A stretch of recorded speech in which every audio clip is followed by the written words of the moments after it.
It's a part of the soul and the heart and the mind of a boy who's raised. Okay, we've made it all the way to step 5, and step 5 is the last step. And let me explain why we need to do this. This step 5 is going to be fastening a couple of pieces of metal, actually aluminum strips, fairly close to each end.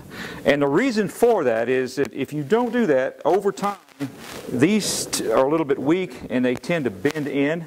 And I found that after making several of these and using them several times, that if you put a little stiffener here that'll kind of keep this from bending in the middle, then they'll stay the way they are. When they're brand new, they'll go together very easily. Now, you don't want to make the metal strip so long that it goes all the way to the ends, because when you put this thing together, you've got to set the pans down in there, and it'll interfere with doing that. So all you need is about a foot of, and what I'm using here is just 1/8 inch thick, 1/2 inch aluminum.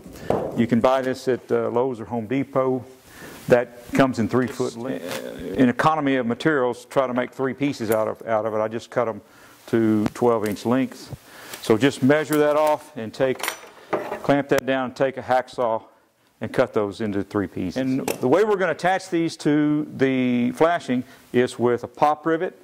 It's a 3/16 inch pop rivet, 1/8 inch long.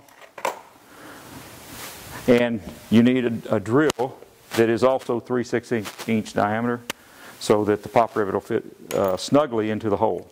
Now, you want to kind of evenly space these.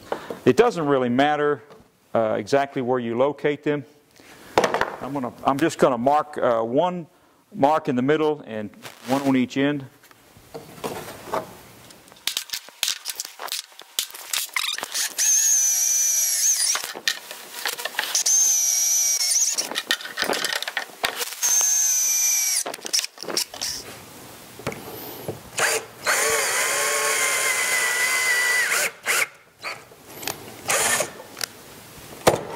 Now you're going to drill a hole in here, and there's a good possibility that it may be a little bit of a jagged hole. It's really not that big of a deal because it's going to be covered up. Just want to make sure that your pop rivet will go through that hole, which it will. Now I'm going to go ahead before I drill my other holes, and I'm going to pop rivet that in. But I want this on the back side, so it won't be seen when you put it together. So the way this works is just put your pop rivet through there. Make sure that it's fairly flat, that the metal strip is fairly flat up against the back, and just pull your pop rivet. There you go. And we'll do the same thing. I'll flip this over.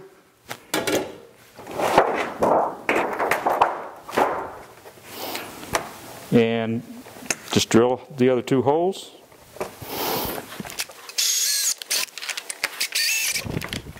And we'll pop rivet those.